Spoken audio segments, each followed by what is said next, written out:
स्वर्ग जाने का असली हकदार कौन होता है और वह कौन सा पाप होता है जो क्षमा के योग्य नहीं होता।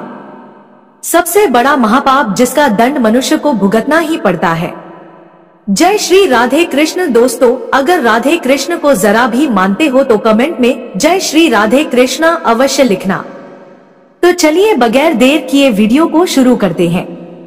आज हम आपको एक पौराणिक कथा के माध्यम से यह समझने का प्रयास करेंगे कि पूजा पाठ, दान धर्म, जब तक आदि करोड़ों पुण्य के काम करने के बाद भी मनुष्य को नरक जाना पड़ता है, वह कौन सा महापाप है जिसके करने से मनुष्य को नरक जाने से कोई नहीं रोक सकता, तथा अत्यधिक घोर पाप करने के बावजूद भी वह कौन सा पुण्य है जिसके करने से मनुष्य को स्वर्ग की प्राप्ति होती है। ऐसा वह कौन सा पुण्य है जो मनुष्य के करोड़ों पापों का नाश कर देता है और मनुष्य को स्वर्ग की प्राप्ति होती है, और वह ऐसा कौन सा महापाप है जो मनुष्य के करोड़ों पुण्य को नष्ट कर देता है। इसकी जानकारी के लिए आपको हमारी यह कथा पूरी सुननी होगी। तो दोस्तों, बगैर देर किए यह कथा हम आरंभ कर रहे हैं। कृपया कर कथा को पूर्ण सुनना। आधी अधूरी जानकारी मनुष्य के लिए हानिकारक होती है। पूर्ण जानकारी से आपको अत्यधिक ज्ञान प्राप्त होता है। एक बार नारद जी पृथ्वी पर भ्रमण करने के बाद विष्णु भगवान से वैकुंठ लोक में मिलने जाते हैं और जाकर विष्णु भगवान से एक प्रश्न पूछते हैं। हे प्रभु, मनुष्य को अत्यधिक पुण्य करने के बावजूद भी नरक क्यों जाना पड़ता है और कुछ मनुष्य को करोड़ों गुना पाप करने के बावजूद भी स्वर्ग की प्राप्ति क्यों हो जाती है। ऐसा वह कौन सा पुण्य है जिसके करने से करोड़ों पापों को भी भस्म किया जा सकता है, और ऐसा वह कौन सा महापाप है जिसके करने से करोड़ों पुण्य भी नष्ट हो जाते हैं। नारायण भगवान जी कहते हैं, हे देव ऋषि, आज आपने संसार के कल्याण हेतु अति उत्तम प्रश्न किया है। इसी संदर्भ में मैं आज आपको एक पौराणिक इतिहास सुनाता हूं, जिसे सुनकर आपको आपके सभी प्रश्नों के उत्तर मिल जाएंगे। इसीलिए मैं कहता हूं कि जो भी मनुष्य इस कथा का श्रवण पूरे ध्यान से करता है, उसके सभी पापों का नाश हो जाता है और अंत में उस मनुष्य को स्वर्ग की प्राप्ति होती है। देव ऋषि नारद कहते हैं, हे प्रभु, हे जगत के पालनहार श्री विष्णु भगवान, यह कथा मैं पूरे ध्यान से सुनूंगा और अंत में इस कथा का प्रचार भी पृथ्वी लोक पर अवश्य करूंगा। कृपया कर मुझे यह कथा सुनाने का कष्ट कीजिए। हे देव ऋषि, पुराने समय की बात है। मध्य देश के एक नगर में 5 मनुष्यों की मृत्यु एक साथ हो जाती है। मृत्यु के बाद वह 5 यमलोक में एक साथ चले जाते हैं। वहां पहुंचने के बाद वह यमलोक का दृश्य देखकर डर के मारे थरथर कांपने लगते हैं। वे पांचों चारों तरफ देखते हैं और उनको दिखाई देता है विशाल काया वाले यमराज एक सोने के सिंहासन पर विराजमान है और उनके पास चित्रगुप्त भी बैठे होते हैं, जिनके पास प्राणियों का सभी लेखा जोखा लिखा होता है, और वह लोगों का लेखा जोखा देखकर यमराज को बता रहे होते हैं। उनके पास कुछ यमदूत भी खड़े हुए होते हैं, जो प्राणियों को धकेल धकेल कर यमराज के सामने पेश कर रहे होते हैं। वे पांचों देखते हैं कि उन प्राणियों में से कुछ रो रो कर विलाप कर रहे हैं और कुछ शांति से ही चल रहे होते हैं। वे पांचों मनुष्य वहां का यह दृश्य देखकर अत्यंत डर जाते हैं। उनका एक एक अंग कांपने लगता है। वहां पर 2 द्वार दिखाई दे रहे होते हैं, जबकि स्वर्ग के मार्ग से सुंदर प्रकाश दिखाई दे रहा है और नरक के द्वारा से धधकती अग्नि की ज्वाला दिखाई दे रही होती है। पांचों मनुष्य ऐसा भयावह दृश्य देखकर अपने अपने पाप के विषय में चर्चा करने लग जाते हैं। उन 5 लोगों में से 4 ने अपने जीवन में बहुत ही ज्यादा पाप किए होते हैं। उन चारों को यह देखकर जान पड़ता है कि वह चारों नरक में ही जाने वाले हैं। उन्हें नरक में जाने से कोई नहीं रोक सकता। उन चारों में एक चोर होता है, दूसरी वेश्या होती है, तीसरा विद्वान पंडित होता है और चौथा एक राजा का सैनिक होता है, तथा 5वां एक धनवान किसान होता है। वे पांचों अपने अपने कर्म फल भुगतने के लिए तैयार हो जाते हैं। सभी एक एक करके पापी और पुण्य आत्माएं आगे जाने लगती हैं। वह पांचों अपने अपने पापों के बारे में एक दूसरे को बताने लग जाते हैं। सबसे पहले चोर कहता है, भाई मैं तो पक्का नरक में ही जाऊंगा, मैंने तो अपने जीवन में हमेशा पाप किया है, चोरी की है, दूसरों का धन लूट है, दूसरों को तकलीफ दी है, लोगों को बहुत सताया है, इसीलिए मैं पक्का नरक में ही जाऊंगा और कोई रास्ता नहीं है। लेकिन यह सब मैंने मजबूरी में किया है, मुझे कोई काम ही नहीं दे रहा था, ना कोई नौकरी दे रहा था। अपने परिवार का पालन पोषण करने के लिए मैंने यह सब कार्य किए हैं। यहाँ पर सबसे बड़ा पापी मैं ही हूँ। शायद विधाता ने मेरे नसीब में यही लिखा था, मेरे पापों से मुझे कभी मुक्ति नहीं मिलेगी। पता नहीं मुझे अगला जन्म किस पशु के रूप में मिलेगा। यमराज जी मुझे कौन सा दंड देंगे। उसके बाद वह वेश्या बोलती है, भाई हम चारों में सबसे बड़ी पापिनी मैं ही हूँ, मुझे बड़ा पापी यहाँ कोई नहीं है। जो स्त्री कई पुरुषों के साथ संबंध बनाती है वह सबसे बड़ी पापिनी होती है। जो स्त्री अनेक पुरुषों के साथ संबंध बनाती है उसे नरक में डाला जाता है, यही शास्त्र कहते हैं। इसीलिए मेरा भी नरक में जाना तय है। किंतु मैं शपथ खाकर कहती हूँ, यह पाप मैंने जानबूझकर नहीं किए हैं। जब मैं छोटी उम्र की थी तब एक दुष्ट व्यक्ति मुझे उठा कर ले गया और जबरदस्ती मुझे वेश्या बना दिया, और मैंने ना चाहते हुए भी कई लोगों के साथ संबंध बनाए हैं। मेरे पास जीवित रहने के लिए बस यही एक मार्ग बचा था, और मैं करती भी तो क्या करती, मेरे पास इतनी शक्ति नहीं थी, मैं बहुत कमजोर थी और बहुत छोटी भी थी। उस दुष्ट मनुष्य का सामना में कैसे करती, मुझमें लड़ने की तनिक भी शक्ति नहीं थी। पता नहीं किस पाप के कारण मुझे इस जन्म में वेश्या बनना पड़ा। अब पता नहीं यमराज जी मुझे क्या दंड देंगे और किस पशु के रूप में अगला जन्म देंगे। मेरे हिसाब से यह जान पड़ता है कि मैं पक्का नरक में ही जाऊंगी। उसके बाद वह सैनिक बोलता है, भाई हम चारों में तो मैं ही सबसे बड़ा पापी हूँ, मैं पक्का नरक में ही जाऊंगा। मैंने बहुत सारे पाप किए हैं।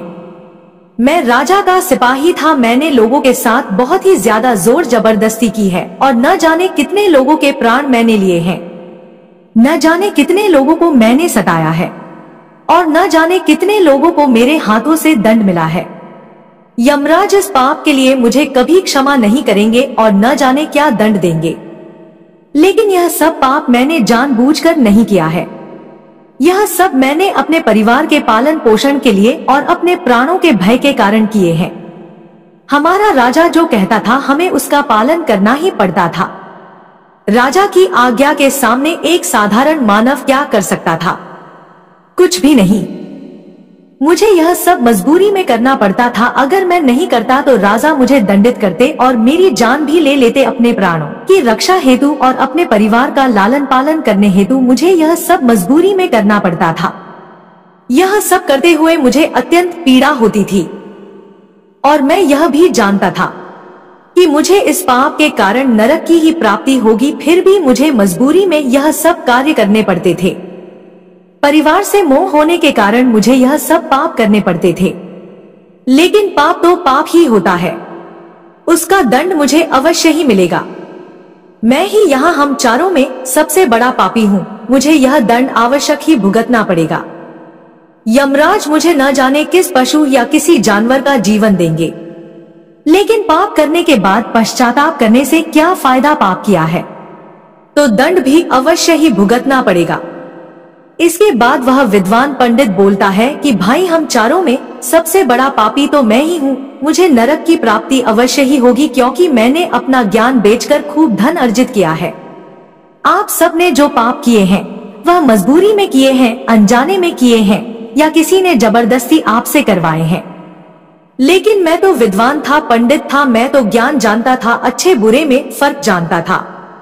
इसके बावजूद भी मैंने यह पाप किए हैं। मैं पक्का नरक में ही जाऊंगा।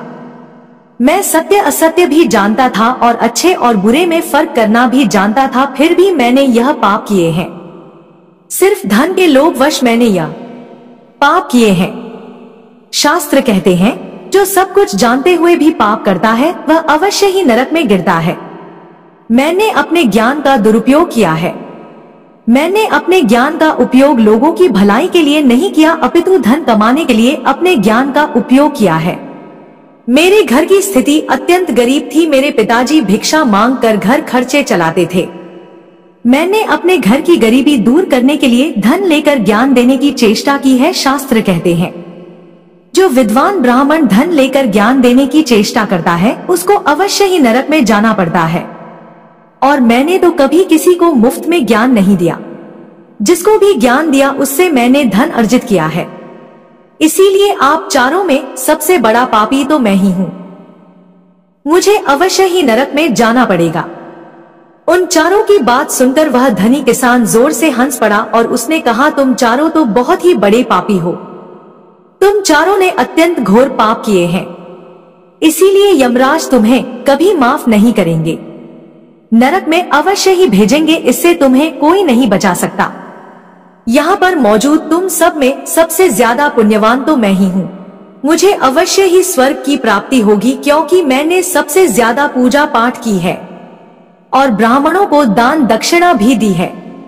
मैंने मृत्यु से पहले गाय भी दान की है और अब मेरे सभी पुत्र पौत्र मेरी मुक्ति के लिए बड़े कार्यक्रम का आयोजन कर रहे हैं। वह मेरे लिए श्रद्धा दान तर्पण कर रहे हैं और यज्ञ कर रहे हैं। इसीलिए मैं यहाँ पर सबसे ज्यादा पुण्यवान हूँ। मेरी 3 पत्नियां हैं और 10 पुत्र हैं। इतने लोग मेरी मुक्ति के लिए उपाय कर रहे हैं। और हाँ, मैंने अपने जीवन में कभी कोई पाप नहीं किए और कभी जाने अनजाने कोई पाप हो भी गया होगा तो कितने लोग मेरी मुक्ति के लिए श्रद्धा तर्पण कर रहे हैं, तो मुझे मुक्ति अवश्य मिल जाएगी। मैं नित्य ही देव पूजा करता था, मंदिर जाता था, पूजा पाठ करता था, घर पर आए साधु संत को भोजन कराता था। इसीलिए मुझे पूरा विश्वास है यमराज जी मुझे नरक में नहीं डालेंगे और अवश्य ही मुझे मोक्ष की प्राप्ति होगी। और धीरे धीरे फिर वह पांचों आगे बढ़ने लगते हैं और पांचों के पाप और पुण्य का मूल्यांकन किया जाता है। सबसे पहले बारी आती है उस चोर की। चित्रगुप्त उसका लिखा जोखा निकालते हैं और यमराज को बताते हैं। कुछ देर तक यमराज उसके पाप पुण्य का मूल्यांकन करने के बाद यमराज जी चोर को स्वर्ग के रास्ते की ओर जाने के लिए कहते हैं। इस निर्णय को सुनने के बाद चोर आश्चर्य में पड़ जाता है और प्रसन्न होकर स्वर्ग के द्वारा की ओर चला जाता है। दूसरी बारी आती है वेश्या की। चित्रगुप्त वेश्या का भी लेखा जोखा यमराज को बताते हैं। कुछ देर तक यमराज वेश्या के भी लेखा जोखे का मूल्यांकन करने के बाद वेश्या को भी स्वर्ग के द्वारा की ओर जाने को कहते हैं। इस निर्णय को सुनने के बाद वेश्या भी आश्चर्य में पड़ जाती है और प्रसन्न होकर स्वर्ग के द्वारा की ओर चली जाती है। तीसरी बारी आती है उस सिपाही की। सिपाही का लेखा जोखा भी चित्रगुप्त निकालकर यमराज को बताते हैं। उच्च समय तक पाप पुण्य का मूल्यांकन करने के बाद यमराज सिपाही को भी स्वर्ग के द्वारा की ओर भेज देते हैं। इस निर्णय को सुनने के बाद सिपाही भी चिंता में पड़ जाता है, लेकिन वह प्रसन्न होकर स्वर्ग के द्वार की ओर चला जाता है। चौथी बारी आती है विद्वान पंडित की। चित्रगुप्त उसका भी लेखा जोखा निकालकर यमराज को बताते हैं। उसके पाप पुण्यों का मूल्यांकन करने के बाद यमराज उस ज्ञानी पंडित को भी स्वर्ग की ओर जाने का आदेश देते हैं। यह सब सुनकर पंडित आश्चर्य में पड़ जाता है। वह सोचता है कि मैं तो इतना बड़ा महापापी हूँ, मैंने तो बहुत पाप किए हैं, फिर भी यमराज जी मुझे स्वर्ग की ओर भेज रहे हैं। यह सोचते हुए पंडित प्रसन्न होकर स्वर्ग के द्वारा की ओर चला जाता है।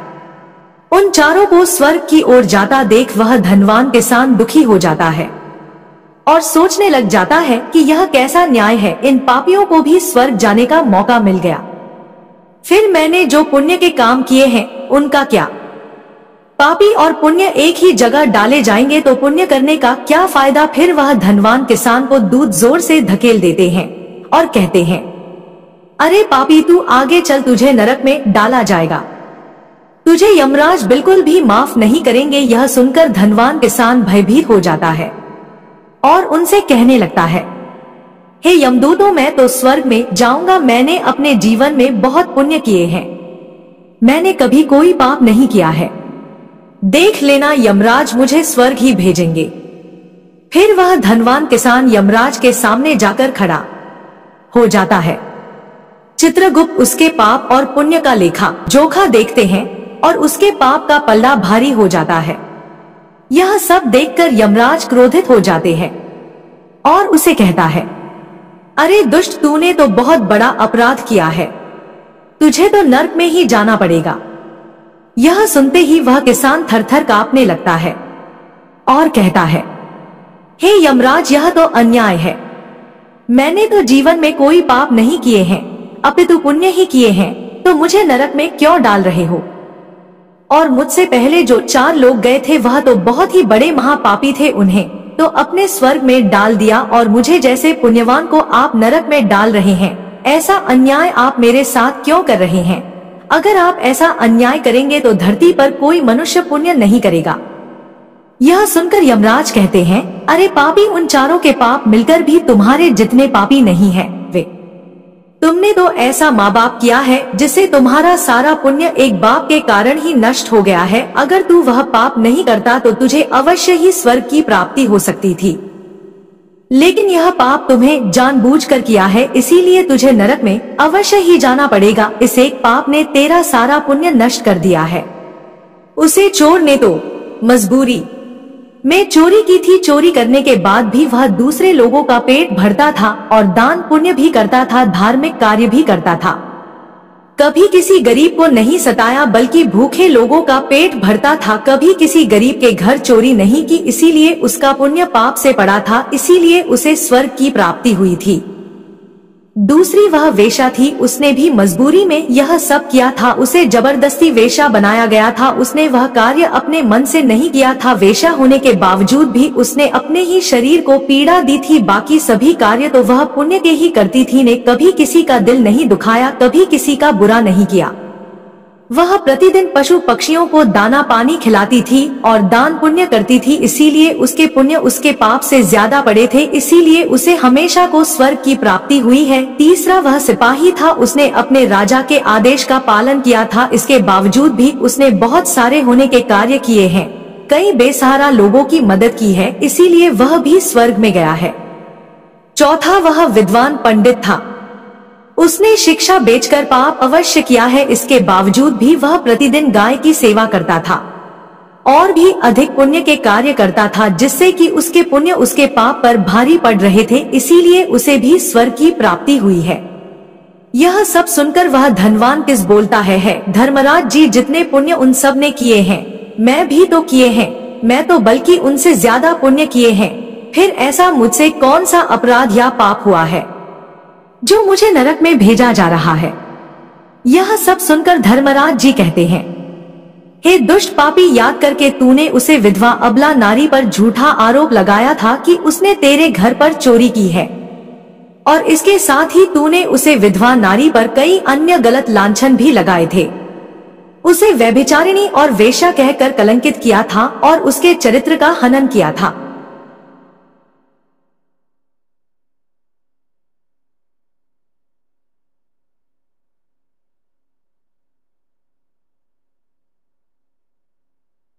राजा ने तुम्हारी बात सत्य जानकर उसे विधवा अबला नारी को मृत्यु दंड दिया था। हे पापी मनुष्य, ब्रह्मा हत्या, चोरी, मदिरा पान आदि प्रकार के घोर पापों से भी प्रायश्चित करके मुक्त हो सकता है, किंतु दूसरों पर गलत लांछन लगाने पर कोई प्रायश्चित नहीं है। जो दूसरों पर गलत आरोप करता है, सत्य जानकर भी दूसरों को गलत ठहरता है और गलत आरोप करता है, उसके सभी पुण्य नष्ट हो जाते हैं। इसीलिए तुमने जितने भी पुण्य किए हैं, तुम्हारे इस एक पाप के कारण नष्ट हो गए हैं। फिर यमराज यमदूतों को आदेश देते हैं कि इस किसान को नरक की ओर लेकर जाओ। फिर वह किस रोता हुआ विलाप करता हुआ नरक की ओर धकेल जाने पर चलने लगता है। विष्णु भगवान कहते हैं, हे देव ऋषि, उन 4 को पाप करने के बावजूद भी स्वर्ग की प्राप्ति हुई और उसे किसान ने जघन्य अपराध किया है, किसी स्त्री पर गलत लांछन करके उसका चरित्र हनन किया है। एक स्त्री सदा ही पूजनीय होती है, जो भी स्त्री पर गलत आरोप लगता है उसे महापाप लगता है। कभी किसी स्त्री की दुर्बलता का फायदा नहीं उठाना चाहिए। पराई स्त्री को सदा ही माता समझना चाहिए। जो पराई स्त्रियों पर गलत दृष्टि डालता है उसे पाप ही लगता है। जो विधवा और दुखिया स्त्रियों को सताता है उसे नरक में ही जाना पड़ता। मनुष्य को हमेशा सत्य का साथ देना चाहिए। अगर मनुष्य आसक्ता का साथ देता है तो उसके सभी पुण्य नष्ट हो जाते हैं और उसे नरक की प्राप्ति होती है। अगर वह सत्य का साथ देता है तो उसे स्वर्ग की प्राप्ति अवश्य ही होती है। उदित नारायण भगवान कहते हैं, अगर जो कोई स्त्री का सम्मान करता है और उसे मां देता है तो मैं उसके द्वारा किए गए पापा को भी नष्ट कर देता हूँ। तो दोस्तों, आपको हमारी यह कथा कैसी लगी? अगर पसंद आई हो तो वीडियो को लाइक करें, चैनल को सब्सक्राइब करें और कमेंट में राधे कृष्णा अवश्य ही लिखें। तो बोलो राधे राधे।